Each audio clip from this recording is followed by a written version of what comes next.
안녕하세요. 정의국 목사입니다. 오늘은 통일왕국 시대의 두 번째 이야기를 나눠보려고 합니다. 통일왕국의 두 번째 이야기. 지난 시간에 한나와 사무엘의 이야기를 나눴죠? 이제 킹메이커로서의 사무엘이 이 땅에 태어나게 됐습니다. 그런데 그 사무엘이 처음으로 왕으로 세우는 사람이 누군가 하면요, 사울왕이에요. 그래서 오늘 우리가 사울왕에 대해서 좀 나누어 볼 텐데, 사울왕은요, 베냐민 지파에 속해 있고요. 기스의 아들입니다. 아빠가 기스라는 사람의 아들이 바로 사울입니다. 근데 사울은요, 그때 당시에도 보통 사람들보다 머리가 한 자나 더 컸고, 그러니까 머리 위에 머리가 있었던 거예요. 그러니까 제가 170인데 저희 한 182 정도 됐겠죠? 머리가 하여튼 좀 더 컸을 거예요. 근데 좀 컸을 건데, 그러니까 되게 빼어난 용모를 가지고 있었어요. 그러니까 누가 보기에도 와, 저 사람은 왕이 될 만한 그릇이야 라고 보기에 합당한 사람이라고 볼 수 있었을 것입니다. 그런데 그 사울이요, 사무엘을 만나요. 사무엘을 만나는데, 사무엘을 만나기까지 누가 준비하시냐면 하나님이 준비하십니다. 그래서 하나님이 사무엘에게 너에게 내가 한 사람 보낼 거라고 하시고, 이제 준비하신 게 뭐냐면 기스가 암나귀를 잃어버리는 거예요. 암나귀들을 잃어버려서 사울이 그 암나귀들을 찾으려고 자기 종을 하나를 데리고 가는 거예요. 그래서 암나귀를 찾다가 아빠가 암나귀 없어진 것 때문에 걱정하는 게 아니라 우리 때문에 걱정하다가 더 걱정하시겠다 그래가지고 집에 돌아가자고 할 때 사울과 같이 있던 사환이 뭐라고 하냐면 요 근처에 유명한 선견자가 있다 그럽니다. 그게 누구냐면 이제 사무엘이었던 거예요. 그래서 사무엘을 찾으러 가면서 사무엘을 만나고 하나님이 내가 올 줄 알 걸 다 예비해서 음식을 먹고 이제 함께 음식 먹고 차리고 하죠. 근데 사무엘이 사울에게 이런 얘기 저런 얘기를 하는데도 사울이 자기가 왕이 되지 못할 사람인 거를 알고 내가 베냐민 지파 중에서도 작은 사람인데 굉장히 겸손한 마음으로 나가요. 처음에는 굉장히 사울왕이 겸손해요. 그런데 사무엘이 아니야. 내가 너한테 앞으로 일어날 징조 3가지를 얘기할 텐데 그 징조가 일어나면 진짜 여호와 하나님의 뜻인지 알고 너도 마음을 새롭게 하고 준비하고 하나님이 너의 마음을 새롭게 하는 그 시기가 닥칠 거야 라고 딱 예언합니다. 그 3가지가 뭐냐면 첫 번째, 라헬의 묘실에서 만나서 암나귀를 찾았다는 소문을 들을 거야. 라헬의 묘실 곁을 지나다가 뭐 한대요? 아빠가 잃어버렸던 암나귀들을 찾았다는 소문을 들을 거고, 두 번째, 이제 포도주와 떡덩어리를 가져가다가 너한테 떡덩어리 2개를 주는 사람들을 만날 거야. 떨이 아니죠. 떡덩어리 2개를 주는 사람들을 만날 거야. 그리고 세 번째, 예언자를 만나서 너도 같이 예언을 할 텐데 그때 여호와 하나님이 너 마음을 새롭게 해줄 거야. 이렇게 얘기하거든요. 이게 사실은요, 굉장히 중요한 이슈 중에 하나예요. 왜냐면요, 사울은 원래 암나귀들을 찾으러 가고 암나귀들을 했던 거예요. 쉽게 얘기하면 직업이 뭐였냐면요, 목동이었어요. 근데 사울이 이제 뭐를 한대요? 너 이제 왕 할 거야 하는 거예요. 그러니까 하나님이 사무엘을 만나게 하는 일련의 과정, 그리고 또 사무엘을 통해서 사울에게 너가 앞으로 이런 일들을 겪게 할 거야 대해서 예언을 통해서 너가 앞으로 겪게 될 일을 예언해 주는 것을 통해서, 예견해 주는 걸 통해서 뭘 확인하게 되는 거냐면 내가 이제 왕으로 되어야 되는 사람이구나. 직업의 변화, 목동에서 왕으로 변화되어야 되는 과정이 있는 거구나라는 깨달으라고 사무엘이 알려주는 거거든요. 근데 이게 굉장히 중요해요. 왜냐면요, 마음이 새롭게 되지 않으면요, 새로운 일을 못해요. 그래서 사무엘상 10장 9절에 보면요, 예언을 할 때 그때 하나님이 사울의 마음을 새롭게 하셨다 이렇게 기록되어 있어요. 사무엘상 10장 9절에 보면. 그게 왜 중요한가 하면요, 여러분, 왕이 되어야 되는데 마음은 여전히 목동이에요. 그러면 어떻게 될까요? 왕의 일을 할 수 있을까요? 못합니다. 왕의 일을 잘하기 위해서는요, 제일 먼저 중요한 것은요, 마음을 새롭게 하는 거예요. 직업을 때려치는 게 아니라요, 마음을 새롭게 하는 거예요. 난 이제 왕이 되어야 될 사람이구나, 그걸 준비해야겠구나 하는 그 마음가짐을 갖는 것, 그게 가장 중요한 것입니다. 그래서 하나님이요, 사울로 하여금 목동에서 왕으로 만들어 가시는 과정을요, 이 암나귀 잃어버리는 우연의 사건에서부터 사무엘을 만나고 이런 일들을 겪게 하심으로 인하여서 사울이 이제 왕으로서 세워질 것을 자각하게 하시는 거예요. 여러분, 인생을 살다 보면요, 우리가 새로운 일에 도전해야 될 일 많이 있잖아요. 그런데요, 그때마다 우리에게 도전되어지는 것들은 뭐냐면, 우리 안에 일어나야 되는 건 뭐냐면 내 마음이 새로워지는 것입니다. 그래서 마음이 새로워지는 것은요, 어떻게 보면요, 굉장히 큰 축복이에요. 여러분 한번 생각해 보세요. 여러분이 예를 들어서 회사원이었어요. 근데 이제는 비행기 조종사가 돼야 된다. 아니면 군인이 돼야 된다. 그러면 어떻게 돼요?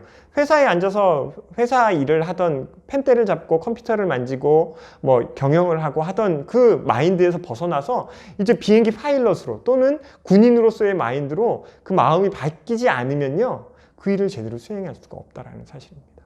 하나님이요, 사울을 그렇게 준비시켰어요. 그런데 문제는 뭐냐면 사울이 왕이 되고 난 뒤의 문제입니다. 성경은요, 사울 왕이요, 하나님의 마음에 무심했다 이렇게 얘기해요.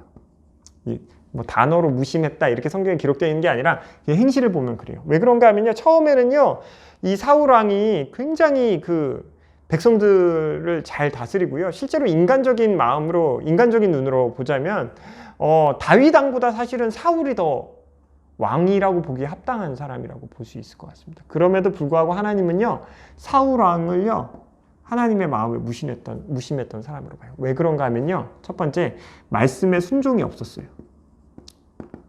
그리고 두 번째, 첫 번째 순종하지 않았고, 두 번째 뭐 하냐면요, 회개가 없었어요. 이게 사실은 제일 커요. 순종보다 이 회개가 없는 삶. 다윗 왕은 밧세바를 범하잖아요. 우리아의 아내가. 그때 회개하거든요. 근데 하나님이 회개하는 것들에 있어서는 철저하게 돌이키는 자에게는요, 하나님 그 구원과 긍휼하심의 은혜를 베풀어 주세요. 그런데 회개하지 않는 자에게는요, 하나님도 방법이 없어요. 왜 그런가 하면요, 하나님이 이 세상을 만드시고 이스라엘 백성들과 언약하시고 하실 때 절대 변하지 않는 진리를 세우신 게 있어요. 그게 뭐냐면, 그 기준이 뭐냐면요, 인애와 공의와 의예요. 인애와 공의와 의, 하나님의 뜻, 사랑과 공의와 하나님의 의. 이 기준에 합할 때는, 이 기준에 합한 건 뭐냐면요, 아무리 큰 죄를 지었어라도 하나님께 돌이키고 뉘우치고 회개하는 자에게는요, 하나님이 인애와 공의를 의를 베풀어 주세요. 사랑을 베풀어 주세요. 그런데 회개하지 않는 자에게는요, 공의예요. 더 이상 되돌릴 수 있는 방법이 없는 거예요.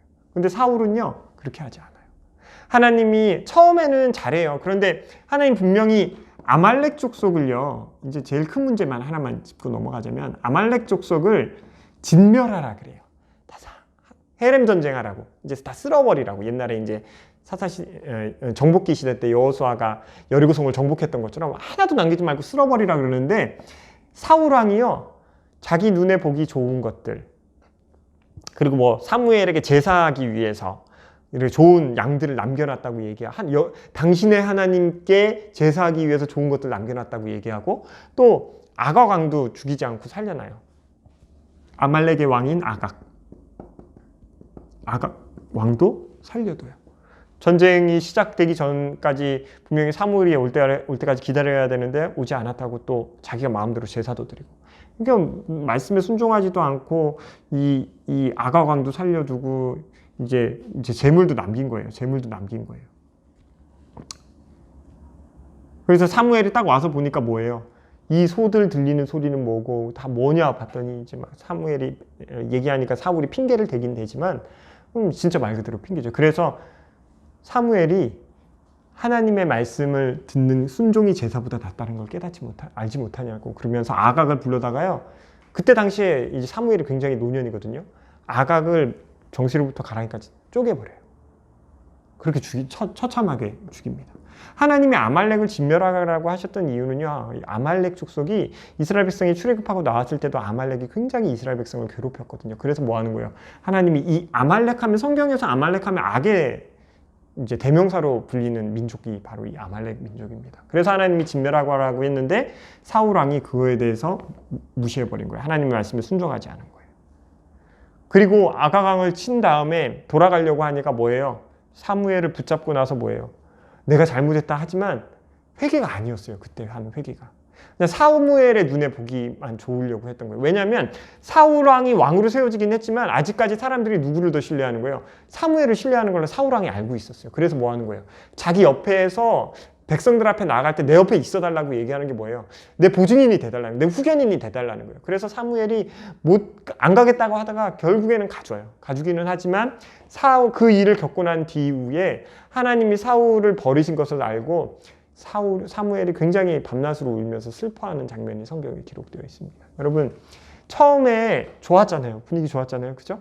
하나님의 인도하심과 또 하나님의 마음을 새롭게 하심으로 왕이 되기는 했지만, 왕이 된 이후에 자기의 뜻을 세우고 살았던 이 사울 왕의 모습을 보면요, 정말 오늘을 살아가는 사실 사울에게 뭐라고 얘기하겠죠. 오늘을 살아가는 우리에게 경종을 울리는 정말 우리의 거울과 같은 모습이 아닐까 합니다. 사람들 보기에만 좋으면 됐지. 내가 사람들한테 잘 보이면 됐지. 사람들이 나 싫어하지 않고 미워하지 않으면 됐지. 하지만 내가 하나님의 보시기에 합당한 사람인가? 내가 하나님 말씀에 순종하고 하나님 사랑과 이웃 사랑에 순종하고 있는가? 그리고 또 내가 오늘 하루의 삶 가운데서 잘못한 것들에 있어서 합당한 회개가 있는가는 우리가 한번 좀 되돌아 봐야 하지 않을까 한번 생각해 보게 됩니다. 오늘 사울 왕의 이야기에서 우리가 그걸 꼭 기억했으면 좋겠어요. 그래, 나도 사울이다. 여전히 그렇다. 그러나 사울로 마감하지 말고, 사울과 같은 인생으로 마감하지 말고 변화하자. 하나님의 말씀에 순종하고 또 내가 잘못한 것은 정직하게 잘못했다 인정함으로 하나님의 마음에, 사람의 눈에 보기 다 좋은 사람이 아니라 그것이 우선순위가 아니라 하나님 마음에 합한 사람이 먼저 되자. 하나님의 마음에 접속되는 사람이 먼저 되자. 이렇게 결단하는 그런 우리 지체들이 되기를 소망하고요. 오늘 제가 준비한 사울 왕의 이야기는 이 정도 하도록 하겠습니다. 감사합니다. 샬롬.